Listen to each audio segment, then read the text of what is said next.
우리는 올 한 해 예배 삼복에 대한 기도의 제목을 나누고 있습니다. 예배 삼복이라고 하는 것은 예배의 수복과 예배 회복과 예배의 축복인데, 수복이라고 하는 것은 말 그대로 우리가 되찾자는 것입니다. 탈환을 하자는 것이죠. 우리가 우리의 삶의 자리 가운데 우리가 절대적인 시간으로서의 예배를 우리가 더 사모하며 하나님께 나아가고자 하는 우리의 기도의 제목이 있습니다.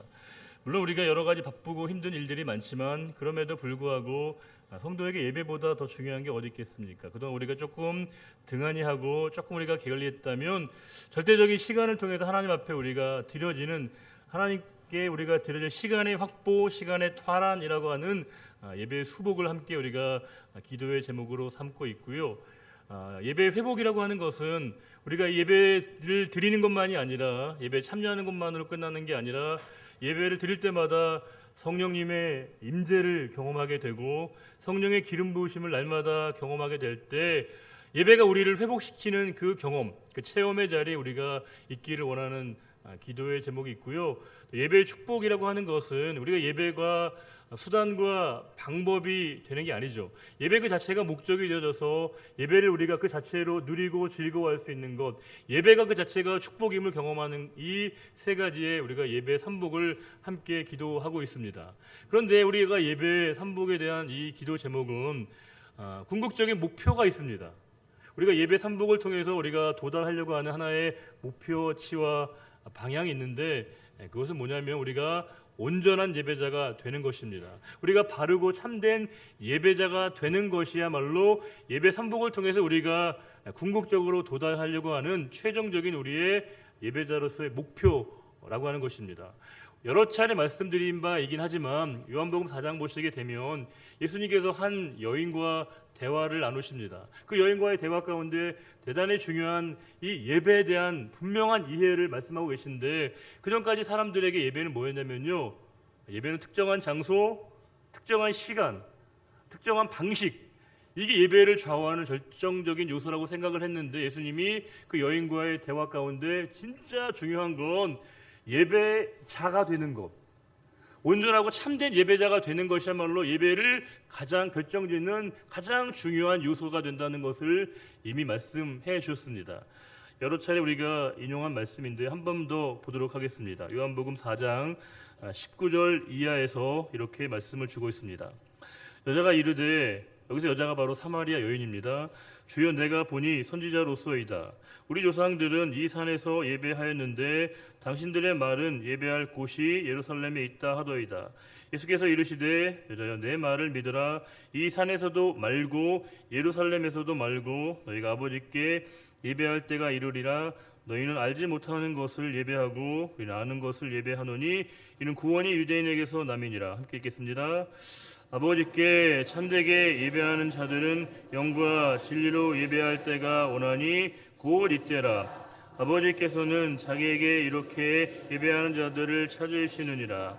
하나님은 영이시니 예배하는 자가 영과 진리로 예배할지니라. 우리가 이 말씀에서 만약에 동그라미를 쳐야 된다면 그 말씀은 뭐겠어요? 예배하는 자라고 하는 것이겠죠. 하나님은 지금도 참되게 진실되게 하나님을 예배하는 사람들을 찾고 계시다는 겁니다. 우리가 예배 삼복을 통해서 우리가 도달돼야 될 목표는 뭐냐면요, 우리가 참된, 우리가 하나님이 원하시고 기뻐하시는 우리가 이 예배자가 되는 게 가장 중요한 것이거든요. 자, 그러면 우리가 오늘 말씀에서는 우리가 예배에 대한 부분을 함께 살펴보려고 하는데, 우리가 예배에 대한 말씀을 좀 더 깊이 보기 위해서 먼저 율법에 대한 내용을 여러분들에게 소개를 하려고 합니다. 저 여러분이 율법이라는 단어를 접하면 우리에게 어떤 생각이 먼저 드시냐면, 보통은 우리가 좀 부정적인 뉘앙스가 듭니다. 좀 뭔가 율법 하게 되면 좀 꺼려지는 요소가 있어요. 그 이유가 뭘까를 보면 사도 바울이 서신서에 보게 되면 율법에 대해서 분명히 사도 바울의 의중은 그런 것이 아니었으나 이렇게 표면적으로 드러나는 뜻은 마치 사도 바울이 율법을 좀 폄훼하는 것처럼 여겨지는 부분들이 분명히 있습니다. 로마서 2장 12절에 이런 말씀이 있습니다. 물론 율법 없이 범죄한 자는 또한 율법 없이 망하고, 물론 율법이 있고 범죄한 자는 율법으로 말미암아 심판을 받으리라. 율법이 있건 없건 상관없이 다 멸망하게 되고 심판을 받는다는 말씀을 주고 있고요. 갈라디아서 2장 16절 말씀을 같이 한번 읽어보겠습니다. 사람이 의롭게 되는 것은 율법의 행위로 말미암음이 아니요 오직 예수 그리스도를 믿음으로 말미암는 줄 알므로 우리도 그리스도 예수를 믿나니 이는 우리가 율법의 행위로서가 아니고 그리스도를 믿음으로써 의롭다함을 얻으려 함이라. 율법의 행위로서는 의롭다함을 얻을 육체가 없느니라. 물론 이 말씀은 복음을 보다 더 선명하게 설명하기 위한 그런 의도적인 그런 뜻이 담겨져 있는데, 우리가 읽기에 따라서는 사도 바울이 율법에 대해서 굉장히 부정적이구나, 이렇게 우리가 읽혀질 수 있다는 겁니다. 그런데 우리가 이건 조금 다른 차원으로 우리가 말씀을 접근할 필요가 있어요. 사도 바울이 그 출신 성분으로만 보면 바리새파였거든요. 전형적인 바리새인이었습니다, 사도 바울이. 그런데 이 바리새인들은 성경, 특별히 율법을 해석할 수 있는 그 해석권에 대한 독점권이 있었던 사람들이거든요. 즉 이 바리새인들은 뭐냐면 율법의 조항들을 해석할 수 있는 그 권한이 있는 사람들을 바리새인이라고 불렀는데, 바리새인들이 이 율법을 해석함에 있어서 입장이 다 똑같지 않았습니다. 바리새인 중에서도 율법을 해석하는 그 내용들에 대한 이해가 달랐다는 거예요. 율법의 이 내용들을 해설한 책을 미드라시라고 부르거든요. 율법에 대한 주석서인데, 이 미드라시의 내용을 보게 되면 이 율법을 이해함에 있어서 두 가지 학파가 존재합니다. 하나는 뭐냐면 힐렐이라고 하는 학파이고요, 또 하나는 삼마이라고 하는 학파입니다. 힐렐 학파는 뭐냐면 보다 더 이 율법을 해석하고 적용함에 있어서 온건하고 진보적인 개혁적인 입장을 취하는 학파를 우리가 힐렐 학파라고 얘기하고 있고요, 삼마이 학파는 보다 더 근본적이고 보수적인 입장을 취하는 학파를 우리가 삼마이 학파라고 얘기하는데, 사도 바울은 이 둘 중에 어디에 속하겠습니까? 둘 중에 하나입니다, 여러분. 50%. 힐렐일까요, 삼마일까요?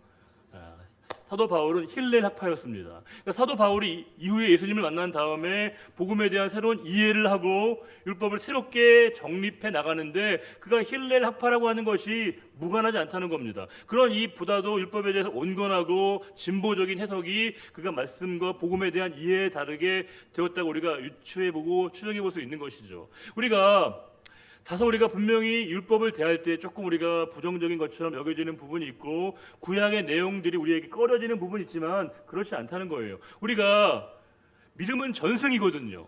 전통에 기인하게 된 겁니다. 오늘 내 믿음이라고 하는 것은 갑자기 우리가 생겨난 게 아니라 오랜 시간의 역사적인 전통과 이 구약에 있는 모든 말씀과 율법을 통해서 오늘의 믿음이 우리에게 형성된 것이고, 더 나아가서 오늘 우리가 이 예배를 드릴 때 이 예배는 그냥 오늘 우리가 예배를 드리는 게 아니라 구약의 수많은 제사 가운데 담겨져 있는 하나님의 뜻을 우리가 현대적인 방법과 방식으로 우리가 재해석하게 된 겁니다.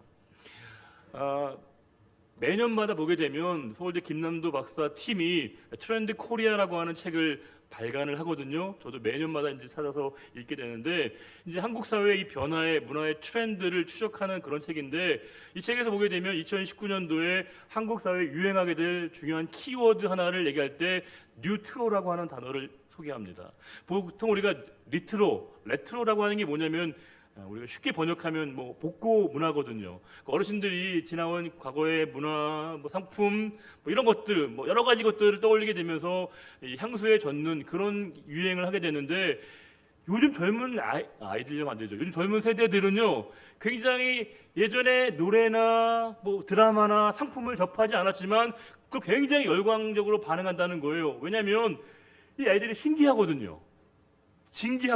그래서 어르신들이 예전의 문화를 레트로로 우리가 향수로 이해할 때, 요즘 아이들은 그 레트로를 새롭게 자신만의 방식으로 이해하게 된다는 겁니다. 그래서 이 레트로 앞에 뉴를 붙여서 뉴트로라고 한다는 거예요.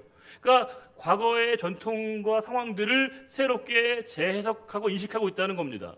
이 말을 우리가 오늘의 말씀 성경에 우리가 적용해 보게 되면, 율법도 이런 뉴트로적인 새로운 이해를 통해서만이 잘 받아들여야 우리가 오늘 추구해야 될 하나님이 원하시는 진정한 참된 예배자가 무엇인가를 알 수 있다는 겁니다. 왜냐하면 이 율법에 나타나 있는 많은 제사 가운데 하나님이 어떻게 우리가 제사를 드려야 되는지를 말씀하시면서 그 제사의 형식은 달라졌지만 그 정신과 의미가 여전히 우리에게 유효하기 때문에 그 위 율법의 내용들을 잘 파악하고 이해하는 게 우리들에게 중요하다는 겁니다. 자, 그러면 오늘 이 레위기 1장 말씀은 번제에 대한 말씀을 하고 있는데 그 1장 1절에 보시게 되면요, 이런 말씀이 있습니다.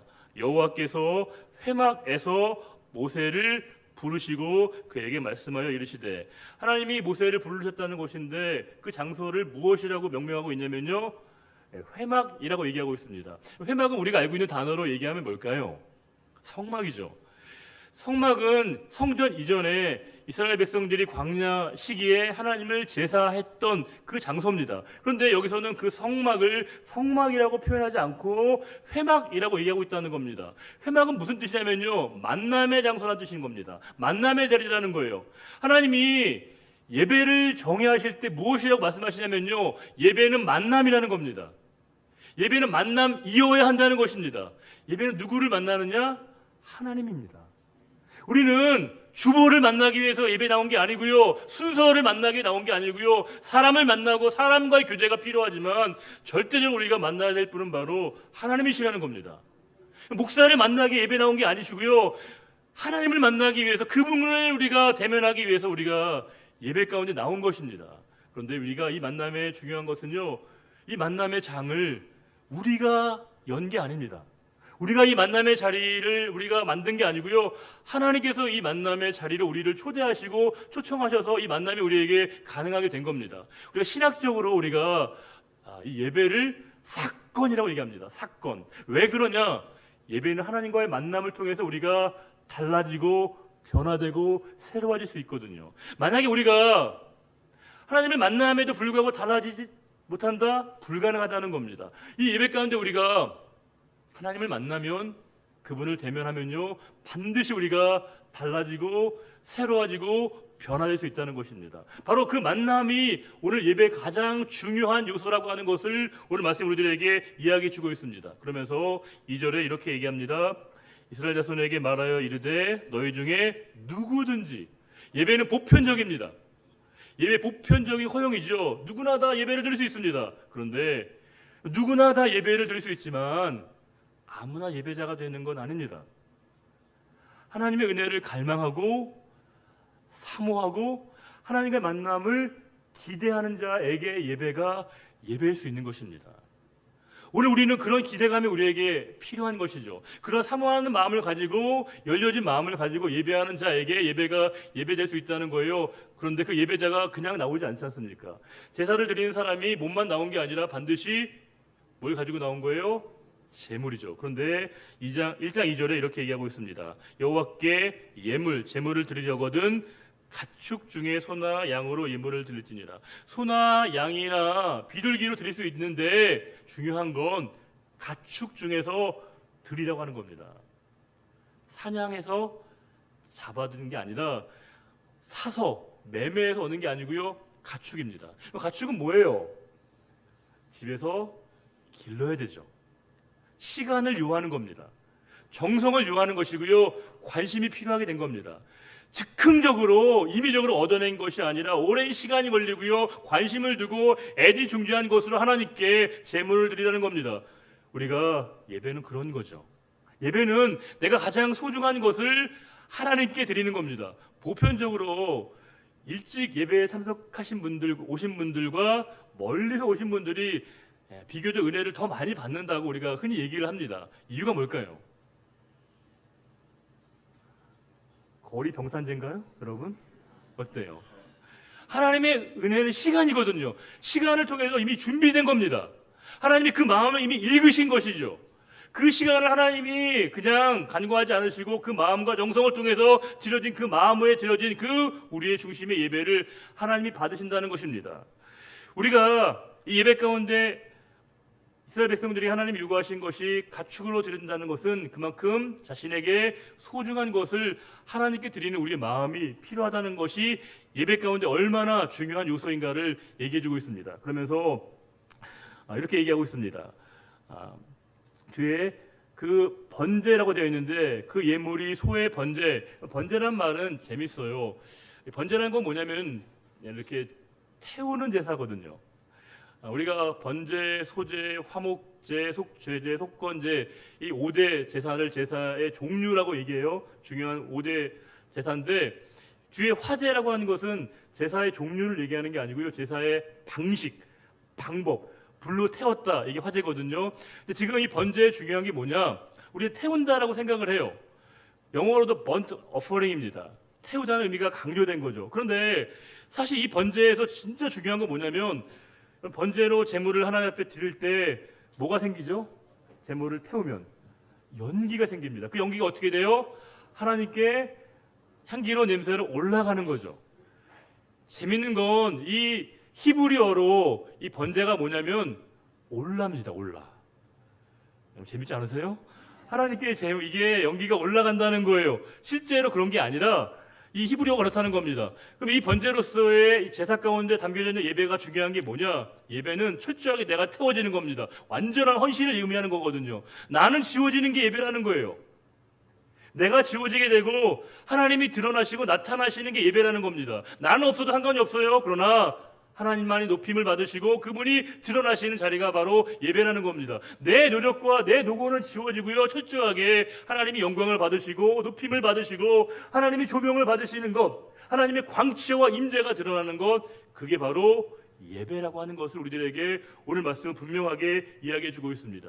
이건 예배 연출의 문제가 아니에요. 예배 순서나 목회자 어떤 표현이 아니라 예배 그 자체가 갖고 있는 힘인 것이고요. 그 예배로 하나님이 우리를 부르셨다라고 우리에게 말씀을 주고 있습니다. 그러면서 또 3절에 우리에게 중요한 부분이 있죠.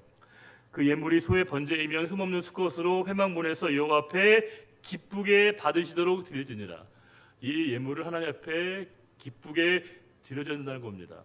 우리의 예배는 뭐예요? 하나님의 기쁨이 우리의 기쁨으로 이월되는 사건입니다. 더 나아가서 우리가 하나님의 기쁨이 되기를 원하는 게 바로 예배이거든요. 우리가 자주 그런 찬양 부르지 않습니까? 나 주님의 기쁨이 되기를 원한다고. 하나님, 내가 뭐라고? 우리가 도대체 뭐라고? 우리를 인자가 무엇이간데 하나님, 우리를 하나님의 이 귀한 예배자로 불러주셔서 저희를 통해서 예배를 받아주심이 너무 감사하다고. 이 놀라운 기쁨과 은혜를 체험하는 자리가 바로 우리가 예배라고 하는 겁니다. 그 예배는 기쁨이 있죠. 우리를 예배자로 불러주시고 세워주신 그 하나님의 놀라운 사랑을 우리가 재발견하는 자리이기 때문에 우리가 예배를 드릴 때마다 말할 수 없는 감격과 은혜와 기쁨이 우리에게 샘솟게 되는 겁니다. 그런데 중요한 게 제물을 드릴 때 많은 분들이 그렇게 오해를 하시더라고요.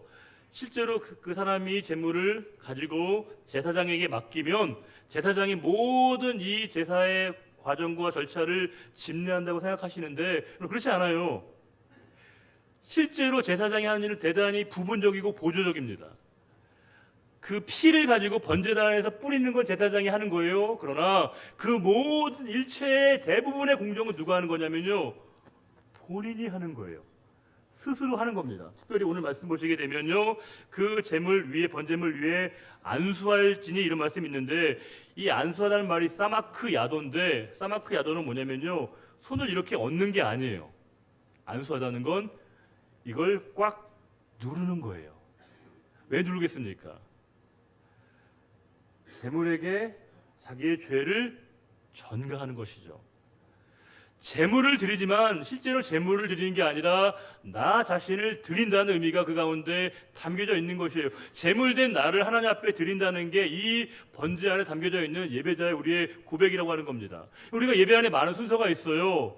찬양도 있고요, 기도도 있고요, 안내도 있고요, 우리가 설교도 있습니다. 그러나 그 모든 것엔 스스로의 고백과 스스로의 다짐과 스스로의 표현이 필요하다는 겁니다. 찬양대만 찬양하는 게 아니고요, 악기를 연주하는 분들만이 악기를 연주하는 게 아니라, 설교자만이 우리가 예배를 드리는 게 아니라 모두가 다 하나님 앞에 주체적인 마음으로 하나님 앞에 우리가 예배를 드리는 게 중요하다는 겁니다. 다른 모든 사람들은 다 거들 뿐이에요. 목회자가 예배를 주관하는 게 아니에요. 여러분 스스로가 다 하나님 앞에 거룩하게 예배 드릴 때마다, 모두 순서마다, 찬양할 때마다, 기도할 때마다, 말씀을 들을 때마다 모두가 다 우리 스스로가 다 주체적으로 하나님 앞에 서는 이 모습이 우리에게 필요하다는 겁니다. 목회자 역할은요, 어찌 보면 대단히 보조적입니다. 목회자는 신적인 대리자나 대행자가 아니고요, 여러분들 모두가 다 예배를 잘 드리시도록 돕는 역할에 불과합니다. 저도 사실은 엄밀한 의미로 목회자와 설교자이기 이전에 저는 매번 예배 때마다 제가 예배자라고 하는 것을 잊지 않으려고 노력합니다. 그래서 제가 예배 때 여러분들 제가 시선을 이렇게 여러분들과 교환하잖아요. 사실 저는 여러분들을 보고 있기도 하지만 실제로 제가 보고 있는 대상은, 제 시선을 고정하고 있는 대상은 이 말씀을 전하게 하시는 하나님이시죠. 이 예배 안에 편만하시고 충만하신 그분에게 제가 시선을 고정하는 겁니다. 하나님 앞에 제가 드릴 수 있는 최선의 모습으로 예배자로 제가 서기를 원하는 거죠. 여러분, 예배 가운데 여러분 우리 찬송하잖아요. 찬송할 때 제일 열심히 찬송하는 사람이 누굴까요? 제 입으로 얘기하기가 되게 부끄럽긴 하지만 누굴까요? 제가 최선은 아니지만 최선에 다가서려고 노력한다는 겁니다. 누구보다 열심히 부르려고 노력해요. 왜요?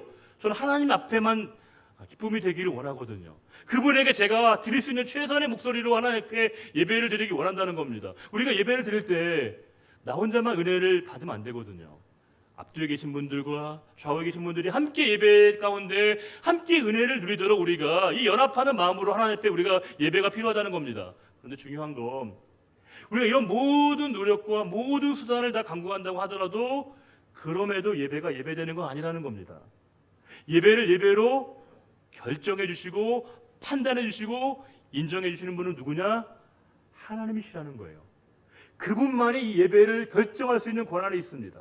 그분만이 예배를 예배로 인정할 수 있는 권한이 있다는 거예요.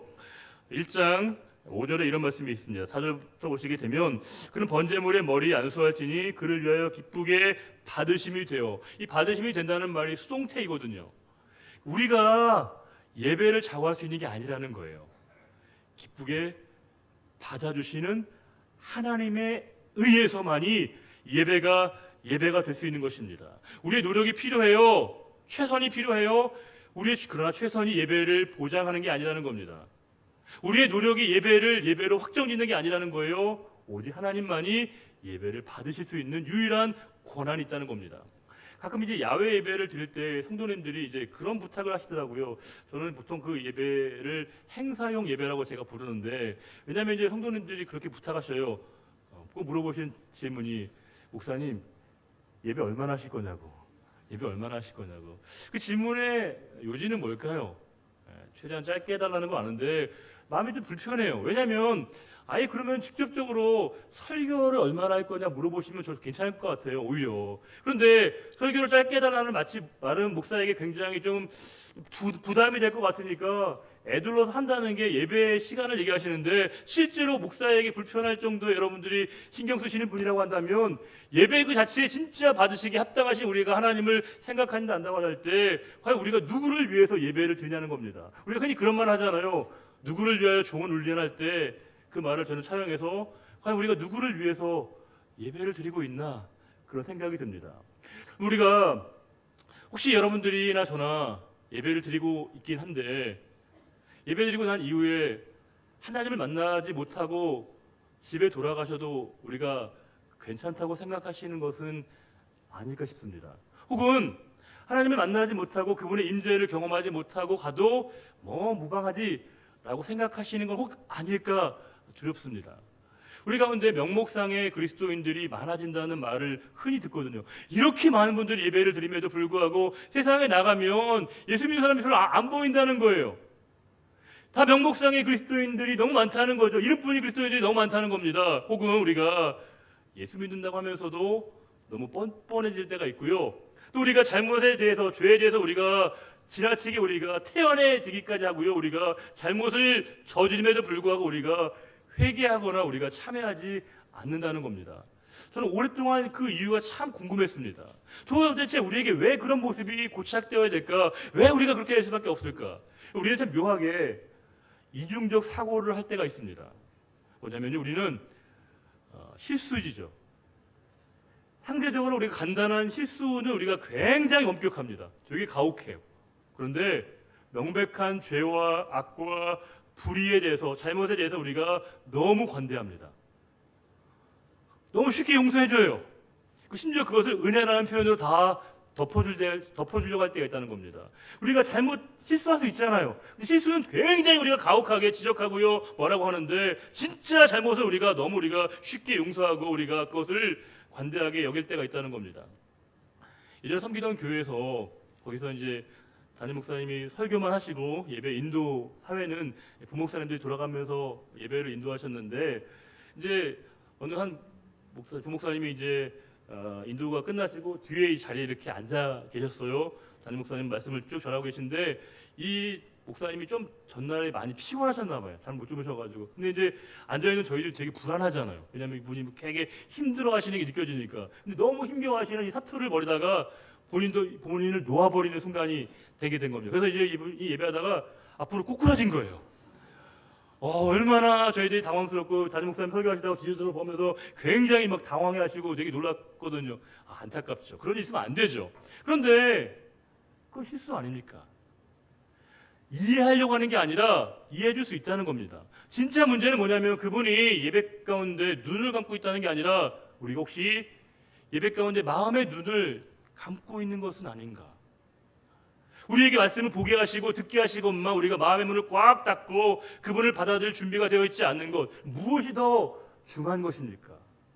찬양할 때 그럴 수 있어요. 찬양대에 또 앞에 특성하시는 분들이 우리가 찬양을 많이 듣다 보니까 우리가 되게 이제 나름 준 전문가가 됐잖아요. 우리는 놀랍게도 틀린 부분을 지적해내는 은사가 있거든요. 음정이 이상하다고, 가사가 틀렸다, 우리가 놀랍게 우리가 그걸 잘 잡아내거든요. 그런데 진짜 우리가 유념해야 될 것은 찬양대가 찬양한 이후에, 특송을 부르고 난 이후에 예배자의 모습이라는 겁니다. 찬양이 끝나고 난 다음에 그 순간에 찬양대 역할이 끝난 게 아니죠. 그 이후부터 예배자로 서야 되는 겁니다. 그 부분이 훨씬 더 중요한 거거든요. 한 번은 저희가 성찬식을 하는데, 이렇게 성찬식 끝나고 난 다음에 성구를 이렇게 쌓아놓는데, 이게 차곡차곡 쌓아야 되는데 이게 막 급히 쌓다 보니까 이게 약간 엇갈리게 된 거예요. 그러다가 보니까 예배 시간에 이게 약간 이렇게 무너지게 되고 막 소리가 나게 된 거예요. 그러면 안 되죠. 있으면 안 되는 일입니다. 그러나 이 실수보다 훨씬 더 중요한 게 뭐냐면, 우리가 성만찬을 받으면서도, 성만찬에 참여하면서도 예수 그리스도의 십자가의 사랑을 잊어버리게 되고, 우리가 하나인 것을 날마다 우리가 깨닫지 못하게 된다면 어느 게 더 중요한 겁니까? 우리가 어디에 더 의미를 부여해야 되는 것입니까? 우리는 너무나 실수는 너무나 가혹합니다. 상대방의 실수에 대해서 우리가 용납할 우리가 준비가 안 돼 있어요. 그런데 명백한 불의와 악과 죄와 잘못에 대해서는 우리가 너무너무 관대하기 그지없다는 겁니다. 그 이유가 뭘까? 왜 그럴까? 생각해보면 역시 답은 한 가지밖에 없습니다. 하나님을 만나지 못한 것이죠. 그분의 임재를 경험하지 못한 겁니다. 우리가 그분이 살아계신다는 걸 분명히 믿는다면, 살아계신 그분이 우리의 드러나는 모습뿐만이 아니라 우리의 내면까지 꿰뚫어 보시는 분이라고 할 때, 그분 앞에 서 있는 우리들이 어떻게 그럴 수 있냐는 겁니다. 우리의 예배는 살아계신 그분 앞에 드리는 것이죠. 내 모든 것을 아시고 내 모든 것을 받으시고 내 모든 것을 주관하시는 하나님 앞에 우리가 예배를 드리는 것입니다.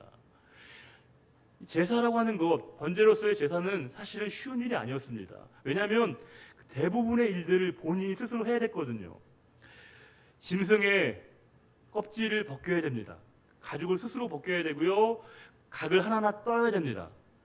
피가 낭자합니다. 유혈이 낭자합니다. 참혹한 상황이 바로 이 제사가 집행되는 상황입니다. 그 모든 걸 본인이 감당해야 됩니다.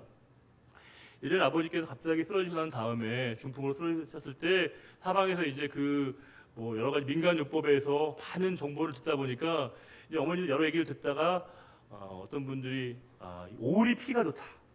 오리 피가 좋다는 얘기를 들으신 거예요.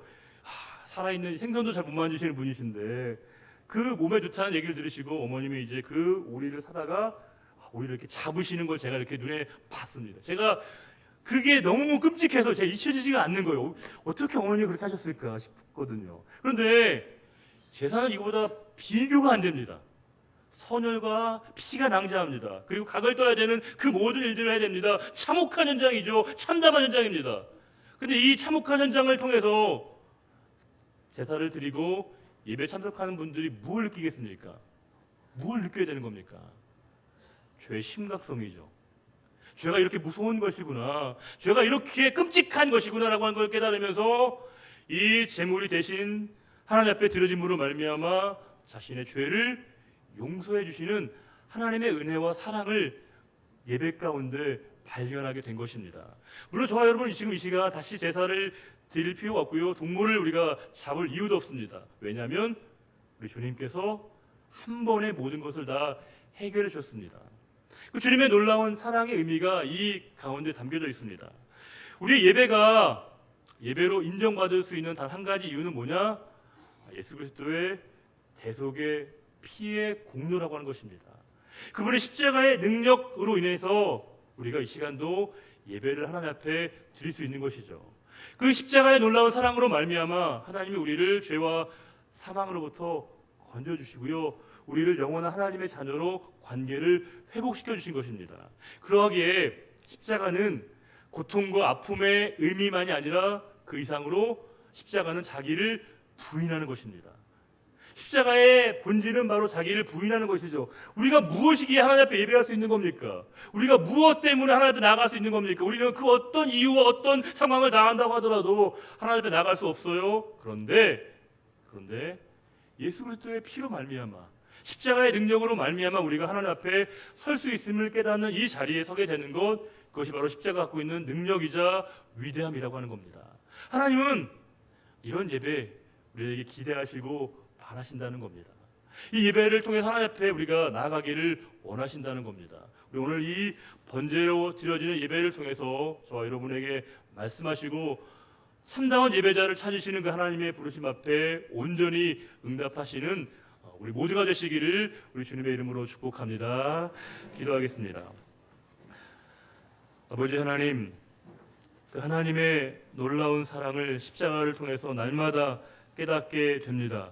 십자가의 공로만이 우리를 죄와 사망으로부터, 억압으로부터 자유하게 하여 주셨고 우리를 해방시켜 주셨으며 하나님의 자녀 삼아 주시고 예배자로 불러주신 줄 믿습니다.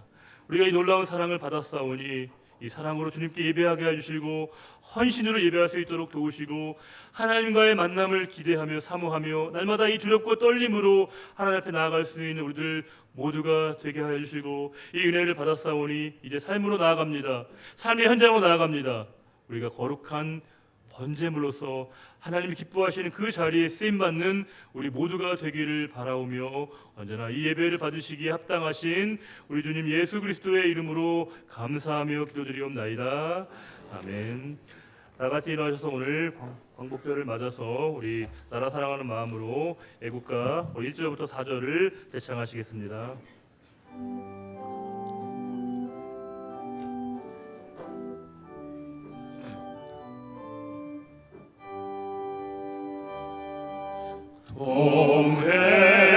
동해물과 백두산이 마르고 닳도록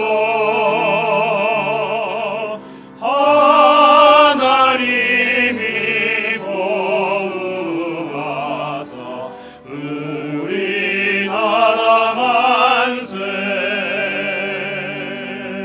무궁화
내게 복을 주시고 너를 지키시기를 원하며 여호와는 그의 얼굴을 내게 비추사 은혜 베푸시기를 원하며 여호와는 그 얼굴을 내게로 향하여 드사 평강 주시기를 원하노라. 이제는 우리 주 예수 그리스도의 은혜와 하나님 아버지의 크고 놀라우신 사랑과 성령의 인도교통 충만케 하심이 늘 조국 대한민국을 위하여 기도하며 또 우리에게 맡겨진 모든 사명을 감당하며 온전한 예배자 참된 예배자가 되기로 다짐하는 거룩한 결단 그 고백 위에 이제로부터 영원히 함께하여 주시기를 간절히 축원하옵나이다. 아멘.